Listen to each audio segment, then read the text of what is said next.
જય શ્રી રામ મિત્રો, તો નવા કોલ રેકોર્ડિંગમાં સ્વાગત છે તમારું. પ્રિયાંશીબેન ભટ્ટ મનસુખભાઈ રાઠોડને ફોન કરે છે કે રાકેશભાઈ અમારા ઘરે જમવા આવતા હતા અને મોટી મોટી વાતો કરીને મારા મમ્મીને ફસાવીને લઈને ભાગી ગયેલ છે. તો અમારે બે ભાઈ બહેન છે, તો અમારે શું કરવું અને મનસુખભાઈ રાઠોડે શું જવાબ આપ્યો, સાંભળો કોલ રેકોર્ડિંગ. હેલો. હા, જય સોમનાથ. જય સોમનાથ. હા, તમે રામોદથી મનસુખભાઈ બોલો, રાઠોડ? હાજી હાજી. હા, હું એમ કહું કે છે ને મારા મમ્મી છે જે તે આપણે કયા ગામથી બોલો છો? હું પાટણથી બોલું, ગીર સોમનાથ જિલ્લો. હાજી હાજી. તમારું નામ શું છે બેન? પ્રિયાંશી ભટ્ટ. પ્રિયાંશી ભટ્ટ. હા બોલો બેન, શું હતું? હા, મારા મમ્મી છે ને જે એને હાલ આજે 2 દિવસ થયા તો એને એક ભાઈ છે જેનું નામ છે રાકેશભાઈ જગદીશભાઈ પટેલ. ક્યાંના છે? કલોલના છે. ઓકે. હા, તો એને ત્યાં વહી જાય છે અને એ લઈ પણ જાય છે અહીંથી. ઈ અમારા ઘરે આવી. તારી મમ્મીને મતલબ પ્રેમમાં ફસાવ્યા છે, ભગાડી ગયો છે એવું છે? હા હા. હાજી હાજી. તારી ઉંમર કેવડી છે બેટા? હું 10મું ભણું, હાલ 15 વર્ષની છું. જી જી બેટા, બોલો બોલો. હા, એટલે આ રીતે ઈ કરે છે અને અમે ફોન કરીએ તો ફોન નથી ઉપાડતો, મારા મમ્મી સાથે અમને વાત નથી કરવા દેતા, એવું કરે છે. એમની તો આ છે ભાઈ રાકેશ છે, એમને કેમ કરતા તારા મમ્મીને લઈ ગયા? એટલે કઈ પ્રોબ્લેમ કે કઈ તમારા ઘરે આવતો જતો હશે કે એવું કઈ હોય તો? હા, એટલે એમાં એવું છે કે ઈ જયારે અહીંયા સોમનાથમાં જયારે આવ્યા ને ત્યારથી થોડાક સમય પછી અમારે ત્યાંથી ટિફિન લેતા. તો ત્યાંથી ટિફિન નું ચાલુ કર્યું, થોડાક સમય ટિફિન નું કર્યું, બધું કર્યું ફ્રીમાં. એટલે અમારા ઘરે જમવાનું ને બનતું વધતું તો પછી એમ કે આપણે દઈએ ને એ રીતે. તો એની એવું એટલે એની એવું એ રીતે સંબંધ થયો એમ અમારા ઘરે. એટલે મૂળ તમારા ઘરે આવતો જતો એમ કરતા કરતા તારા મમ્મીને ફસાવ્યા. હા, અને એમાં પણ મારા મામા છે ને વચ્ચે એણે સુસાઇડ કરી લીધું, મારા મામાએ. જી. એને થોડું કરજ કે થયું હતું તો એટલે એને એમ કીધું કે હું મારા મમ્મીને એવું કીધું કે હું તારા ભાઈ સાથે તારા ભાઈના કેસમાં તને મદદ કરીશ એમ. જી જી જી. એટલે ઈ રીતે કરીને મારા મમ્મીને ફસાવતા જ ગયા ઈ. અને પછી હાલ એને ત્યાં લઈ ગયા છે. 2 દિવસથી મારા મમ્મી અમારા ઘરે પણ નથી. બરાબર છે બેટા, એમાં કઈ ટેન્શન લે માં. આના આ જે રાકેશભાઈ ના મોબાઈલ નંબર કેટલા છે? હા, એ તમે લખી લ્યો ને, હું આપું. હા બોલો.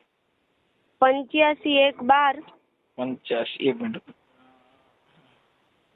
85 112 16 1 78. 16 1 78. હા. ઓકે. આ રાકેશભાઈ ના નંબર છે, તારા મમ્મી ને ભગાડી ગયા એના નંબર છે? હા. બરોબર. એ રાકેશભાઈ નો ફોટો છે તારા મોબાઈલમાં? મારા મોબાઈલમાં નથી, પણ મારા ભાઈના ફોનમાં હોય તો હું મોકલી શકું. આપણે બેટા આ જે કઈ છે એ આ તારા મમ્મીને એને ભગાડી ગયો એનો ઓડિયો વાયરલ કરી કે એવું વાયરલ કરવો છે કે એના માટે ફોન કર્યો છે? કેમ છે આ તારો ઓડિયો છે વાયરલ કરવો છે યુટ્યુબમાં? હા, પણ ઈ થાય તો કરવું જ છે ને, એને પૂરું જ કરવું છે નું આપણે. એટલે ઈ ગમે એમ કરીને ઈ ઓલો થાવો જોઈએ એમ. ઠીક છે ઠીક છે, કાંઈ વાંધો નહીં. આપણે કેટલામું ભણસ તું? હું 10મું ભણું છું. ભલે ભલે બેટા, ભલે ભણવામાં ધ્યાન દેજો, ઉપાધિ ન કરતો બેટા. હમણાં હું આ ભાઈને ફોન કરી અને એડજસ્ટ કરાવી દઉં છું. ફોટો તારો મોકલજે, એટલે જેથી કરીને તારો ફોટો યુટ્યુબમાં મારી અને આવા જે કઈ ચીટિંગ કરીને માણસોને હેરાન કરતા. આપણે તો કઈ સમાજમાંથી બોલો છો બેટા? હું બ્રાહ્મણ સમાજની દીકરી છું. બરાબર બરાબર. ભટ્ટ એટલે બ્રાહ્મણમાં? હાજી હાજી. હા હા, ભલે કાંઈ વાંધો નહીં બેન. તારો ફોટો મોકલ અને આ જે તારી મમ્મીને ભગાડી ગયો ને એનો ફોટો મોકલ. હા હા ઠીક છે. ઠીક છે, ચાલો. હેલો. હાલો. હા બોલો. એ સાહેબ મનસુખભાઈ બોલું. બોલો બોલો, વાલ્મીકી બોલો. હા, તમે રાકેશભાઈ બોલો ને? હા, રાકેશ પટેલ બોલો. હા, હવે રાકેશભાઈ હું એમ કહેતો આપડા દક્ષાબેન નું શું છે આ પ્રોબ્લેમ? પ્રોબ્લેમ તો બધાને ખબર જ છે. પ્રેમ કર્યો છે એમને. પ્રેમ કર્યો છે? પ્રેમ કર્યો છે? ખોટી રીતે એમ કે કોઈ દવા પીવડાય, પેલું એ કર્યું, આમ કર્યું, તેમ કર્યું ને કઈ વિધિ કરી નાખી છે ને એવી બધી વાર્તા છે. હવે મારી વાત સાંભળો. બોલો રાકેશભાઈ, હવે તમે તો જો કાલો સમજદાર વ્યક્તિ છું, હમ. પણ તમે બેન બેન કહેતા હતા ને અત્યારે આવું કામ કર્યું તો એ સારું ન કહેવાય ને એમ. હું એમને ભાભી કહેતો હતો. ના ના, તમે રાખડી બાંધી હતી, આ બધું કરી હતી. એ ધારા જોડે આપડે મનસુખભાઈ ભાઈ હું કહું છું હાલો તારા જોડે કર્યું છે. ધારા જોડે મેં રાખડી અને એને સાડી ફાડીને મને રાખડી બાંધેલી છે. આજે એનો ભાઈ ગુજરી ગયો ત્યારે તમે એને મદદ કરવા ગયા હતા કે આની અરે એની અચાનક દીકરી જે છે પ્રિયાંશી. હમ. હવે પ્રિયાંશી ની ઉંમર કેટલી છે? પ્રિયાંશી નો મારામાં ફોન હતો હા. અને છોકરી રોતી હતી હમ. અને બ્રાહ્મણ છે. હમ. આ જે દક્ષાબેન છે એ બ્રાહ્મણ છે ને?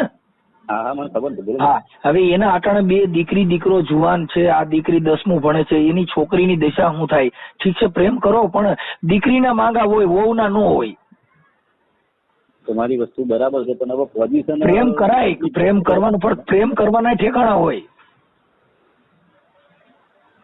એમ મારું કહેવાનું. એટલે આ તો તમે તો સમજદાર વ્યક્તિ છો, પણ આજે એનો ઘરવાળો રોય છે, એની દીકરી રોય છે, અને તમે એના ઘરે જમવા જતા હતા. તમે તો હું જેના ભાણામાં ખાધું એના ભાણામાં જ ઠીકા. એ વસ્તુ એવું એમને એ વિચારધારા એમની છે. મેં એવું મેં પોતે નથી કરેલું કે જે થાળીમાં ખાધું એ થાળીમાં મેં થૂક્યું, એવું નથી કરેલું. તમે આખી વાત સમજતા નથી. આવો પ્રેમ કયો એમ કહું છું. આજે દીકરી દીકરો છોડી દીધો અને આવો પ્રેમ એ હવે તમારા આમને જ પૂછવું પડે ને. તો દક્ષાબેન નથી ને એની યાર વાત કરો, દો દક્ષાબેન ને વાત જ કરવાની ના પાડે છે. વાત કરવાની ના પાડે સાહેબ. તમે બાટલો ચડાવ્યો છે, ના જ પડે ને. શું ચડાવ્યું છે? બાટલો ચડાવ્યો એમ. તમે એને તમારી બાજુ કરી લીધી છે, તમે એને ફસાવી દીધી, તમે એને પ્રેમ એવો કર્યો. આ દુનિયામાં પ્રેમ કોઈ નથી. પ્રેમ તો પદ્માવતીએ કર્યો, પ્રેમ લેલા મજનૂએ કર્યો. સાહેબ અચ્છા સિલા દિયે તુમે મેરે પ્યાર કા. આ નહીં, આ દીકરા દીકરીઓ છોડીને એને પ્રેમ નો કહેવાય, આ કોકની જિંદગી બગડી કહેવાય. એટલે તમે કઈ રીતે તમે એ રીતે કહો? એટલે મેં કઈ ખરાબ વસ્તુ કરેલી તમે એ રીતે? તમે ખરાબ જ કર્યું ને યાર. તમે આજે એની દીકરી તમે વિચાર કરો 10મું ભણે છે, ઈ છોકરીની જિંદગી કેવી? ઈ છોકરીએ એની માં ગુમાવી નાખી, ઈ દીકરા એની માં ગુમાવી નાખી. શું હારું તમે મને કહો. આજે તમારી માં છે, તમારી કોઈ બેન હોય, ઈ વહી જાય તો તમે શું કર્યું? તમારી બેને આવું કર્યું, તમને કેટલું થયું? હાલો મને કહો. એ પછી હું મારા બેન ના ઉપર છોડ દઉં, હવે એનો વિષય છે. પણ એમ તો હું કઉ છું, કુંવારી હોય તો હાલે. એ દીકરીના માંગા હોય, વહુના ન હોય. આ તમે તો જુવાન દીકરીઓ આજે 10મું ભણે છે ને દીકરી મને ફોનમાં રોતી હતી, તો હું ઈ બાળકની દિશા તમે જોઉં કે કહેવાનું છે કે થોડુંક સંસ્કારમાં રહ્યો એમ. હવે ઠીક છે અમે, અને આ તો આ બાઈએ પેલી ગણાય કે એનું બાળક એને વાલું નથી થયું, તું શું એને ગળો વળી મને કહે છે. આજે એની દીકરીની નથી થઈ, એ તમારી ક્યાં થાય? ઈ તમને વેમ કરી ગયો. હવે મને વેમ કર્યો હોય તો મને ભીંડાના શાકમાં મને મંત્રીને ખવડાવી દીધું હોય, મને પોતાને ખબર નથી કે હું એને જ ભાળું છું. એ તો તમે એના ઘરે ખાવા જતા હતા, એના ઘરે તમે મદદ કરવા જતા હતા, પણ તમે જે મદદ કરી આવી ભારત દેશમાં લગભગ આવા જ મદદ વાળા જાજા મદદ ભેગા થાય છે. નહીં મનસુખભાઈ, આપણા મનમાં કઈ પાપ નતું તો મારા રીતે ખોટી રીતે પેલો નહીં. બરાબર છે, જે વસ્તુ બની છે એક નંબરની હકીકત જ છે. પણ તમે તો બાજુ મારી વાત સાંભળો, તમે તો જે બાજુમાં જમવા જતા હતા ત્યાં થતા આને ત્યાં ટિફિન લેવાનું ચાલુ કર્યું, કઈ બલડતું નથી? હા, એટલે એવું બધું છે રાકેશભાઈ. થોડુંક આ જે એની દીકરી છે એ રોય છે, નાના નાના બાળકો છે, અને આવું થાય એ વ્યાજબી વાત નથી. એને સમજાવીને એના ઘરે મોકલી દો. તમારે જોતી હોય તમે બીજી બાઈ કરી દો. તમે કોઈ દેતું ન હોય તો તમે બાઈ બીજી કરી દેવું, પણ આવડાના બાળકો થી વિખોટી કરો માં એમ. શું બોલે? કોઈ દેતું ના હોય એમ? હા, એટલે નો દેતું હોય તો જ તમે આટણ બે છોકરીની માને ઉપાડી હોય ને, બાકી તો દીકરીઓ તો મળી જ જાય. તમે શબ્દ બોલ્યા મારી વાત, તમે આ પાછો શબ્દ બોલ્યા કે ઉપાડી હોય, એટલે તો તમે સમજતા નથી. જો તમને દીકરી દેતા હોય તમે બે છોકરાને માને લ્યો. આ 45 વર્ષની બાઈ છે, કઈ આ છોકરી તો નથી. આઈને કોઈ આવતું ન હોય ને આપાને કોઈ દેતું ન હોય, એટલે આવા હોય એમાં જ તમારે આ ઘા કરવાનો રે. અને એ બ્રાહ્મણ માં કર્યો, તમે હારા માણામાં જ કઈ કર્યો નથી. હા, જેને પૈગે લાગવાનું હતું એ પૈગે લાગતા ગયા, બેન બેન કરતા ગયા, ભાણીએ પેદા કર્યા. તમે કેટલા હારા માણા એ મને કહો. મારી જાતનું સારું મારું મનસુખભાઈ. હા, એ તો તમે આખી વાત સમજતા નથી. તમે આવા સિનારવા કરતા એટલે તમે તમારા મનથી હારા જ હો. એ તમારા મનથી તમે હારા જ કહેવાતા, પણ એની દીકરીના ને એના દીકરાના મનમાં તમે શું છો? એ તો રાક્ષસ ગણે મને. હા, તો રાક્ષસ જ ગણે ને, ગણાય જ ને. કેમ કે તમે એના બાળકોથી વિખોટી જેની માને કર્યો ને આવા પ્રેમ કરો છો. આ પ્રેમ નો કહેવાય, આ કોકની જિંદગી બગાડી કહેવાય. નહીં હો મનસુખભાઈ, અમે એ જિંદગી બગાડી નથી. પણ હવે તમે આ પ્રિયાંશી રહી રોતી હતી, પ્રિયાંશી ની ઉંમર કેવડી છે તમે જાણો છો? 10માં મને ખબર છે. કેટલામાં ભણે છે પ્રિયાંશી? 15માં બેઠી હશે. 15મું ક્યાંય આવે બાપાને ઘરે? હે હા, 15મું ધોરણ ક્યાંય બાપના ઘરે આવે? 10માં એટલે 15 વર્ષની જ થાય ને. હા, ઈ 15 વર્ષની મેં 15મું ભણે. હાલો વાંધો નહીં. આ પ્રિયાંશી છે ને ઈ 10મું ભણે છે. હવે ઈ દીકરીની 15 વર્ષની થઈ ને હું તમને એ કહેવા માંગુ છું. 10મા ધોરણમાં કેટલા વર્ષે આવે, 15માં વર્ષે આવે, હું તમને એ કહેવા માંગુ છું. કાંઈ વાંધો નહીં. હવે ઈ જે હોય છે, પણ હવે તમે આ બાઈને ફોલાવી અને મોકલી દો. જો તમારામાં માનવતા હોય તો છોકરી રોઈ છે અને એને મને રોતા રોતા ફોન કર્યો તો એનું રેકોર્ડિંગ, હું મારું દિલ દ્રવી ઉઠ્યું કે આવું ન કરવું જોઈએ સાહેબ. ભાઈ મારી વાત સાંભળો, તમે મારામાં કઈ એવું છે નહીં, બરાબર છે? તમારા મોઢે નથી, પણ તમે ઓલીને છોકરીને ધમકી મારો ન કરવું મરી જાય ને ફલાણું કરે, બાકી કાંઈ તમે આવા પ્રેમ ન કરવાના હોય સાહેબ. એક સેકન્ડ ચાલુ રાખો. મેં કોઈ જાતની તમને ધમકી નથી આલી કે તું નહીં આવે તો હું મરી જઈશ એવા કોઈ ગઈ. હવે તમે આખી તમારા ઘરે તમે રહેતાય નથી, તમારા ઘરે ખાવા ખીચડી તમે ઓલી આમે સ્કૂલમાં તો ગોદડું લઈને હુવા જાવ છો, તમારા મકાન નથી, તમે કેને પ્રેમ કર્યો? તમે આખી વાત તમારો વિષય નથી, એ દક્ષાનો બરાબર. આ દક્ષાનો વિષય ઈ તો હવે આખી વાત સમજતા નથી. તમે ફસાવી છે ઈ તો ખૂબ અમારી રહી, પણ તમારે રેવા મકાન છે ઈ મને બતાવો દે. તમે સ્કૂલમાં રહ્યો છો, આમાં ગોદડા લઈને હુવા જાવ છો અને તમે પ્રેમ કરીને બેઠા છો.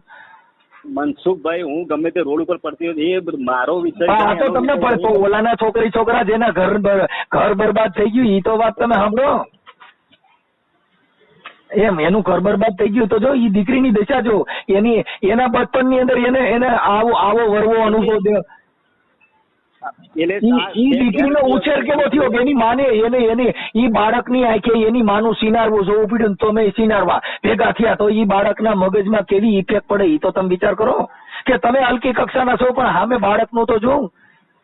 હું હલકી કક્ષાનો નથી મનસુખભાઈ. તમે આખી વાત કે બાબા આ 2 છોકરીની માને લઈ ગયો હું કાંઈ તને મારા ભાઈ એવું તો ન કે તમે વિષ્ણુ ભગવાન છો. પ્રેમ પછી 2 છોકરી નહીં 4 છોકરાની માં હોય ને એને પ્રેમ થાય. હા, પણ ના આવો પ્રેમ ન કરાય ભાઈ. આ તો તમે કોઈ દેતું ન હોય, તમે સેલી ક્વોલિટીના ઉપજાર 2 છોકરીની માને ઉપાડી હોય. બાકી તો દીકરીઓ મળે, દીકરીઓ સાહેબ જેને ખાનદાન જેને ઉજળું હોય, આવે હોય હલબેલી બાપુ, એનો કોઈ ભાવ ન પૂછે કાગડા. એટલે તમે આવડ્યું કેવા એનો લૂબો સુબો ભરી હોય પણ એનો ભાવ ન કોઈ પૂછે. આ તો જેની કિંમત કોની હોય સાહેબ, કે જેની ફોરમ હોય ફટકેલી એને ચૂલે ચડવું પડે, ઓલી આવડી ન હોય હલબેલી કે કોઈને પૂછે કાગડા. સાહેબ જેની ફોરમ ફટકેલી હોય, હવે તમે સિનારવા હો આની હારે વાત કરવામાં અમે પાપ લાગે, પણ હવે આ તો દીકરી રોતી હતી એટલે મેં તમારી હારે વાત કરી ભાઈ. હા, કેમ કે આવું કોઈના ઘરે કરાય નહીં, કેમ કે કોઈના ઘરે જાવ ને અને સંસ્કાર વિહોણા કેવાવ તમે. એ તમે જે સમજો હાલની તારીખમાં. બરોબર. આપણે ક્યાં ગામ રહ્યો છો તમે? ઊંઝા. હે? અત્યારે હાલ ઊંઝા ગયો છું. નહીં ઊંઝા રહ્યો છો, તમારું ગામ કયું છે? કલોલ. મારું મૂળ વતન પાટણ થાય, બનાસકાંઠા. બનાસકાંઠા પાટણ. એ તમે ખોટું એડ્રેસ દો એમ છે. તમારું આખું એડ્રેસ ખોટું. તમારું આખું નામ શું છે? તમારું આખું નામ? રાકેશ રાજેન્દ્ર કુમાર પટેલ. રાકેશભાઈ રાજેન્દ્ર કુમાર પટેલ. ના રાકેશ જગદીશભાઈ પટેલ. જોયું ને, મારી માતાજી જોઈ ને કહી દીધું ને, રાકેશ જગદીશભાઈ પટેલ ખોટા ગલકામાં. અને તમારું ગામ કલોલ. મારો ઓરિજિનલ બાપ જેને મને જન્મ આલ્યો ને દુનિયા મને બતાવી ને, એ ઓરિજિનલ બાપ મારો રાજેન્દ્ર કુમાર. રાજેન્દ્ર કુમાર? હા, કાંઈ વાંધો નહીં. તો આપડા યુટ્યુબ માં બધા ઓળખશે. તમે રાજેન્દ્ર કુમાર ના છોકરા છો, જગદીશભાઈ ના છો. તમે યુટ્યુબ માં આવીશો ફોટા હોતા. હું યુટ્યુબર બોલું છું, મનસુખભાઈ રાઠોડ. કઈ વાંધો નહીં. કઈ વાંધો નહીં. તમને મજા કરાવશે તમારા બાજુના બધા, કેમ કે તમારા કલોલમાં લગભગ તમે સેલી ક્વોલિટી ને આવીશો ને એવું સાબિત થાય. તમે ખોટા શબ્દો વાપરો મારા જોડે. ના હારા વાપરું છું. તમે ન્યા એટલે તમને કીધું મેં કે તમે લગભગ તમે સેલી ક્વોલિટી ને આવીશો ને એવા તમે સાબિત કરી દે કલોલમાં જ. મને કરી દેશો એમ? ઓકે. હા, એ તો યુટ્યુબ માં આવશે એટલે તમને હારા માણસ કહે બધા કે તમે કેવા ખારા માણસ છો. ઓકે, કેમ કે આ દીકરીનું રેકોર્ડિંગ એ મારામાં છે ને તમારું પણ અત્યારે વાત કરું છું, ચડાવું છું. ઓકે. Thank you.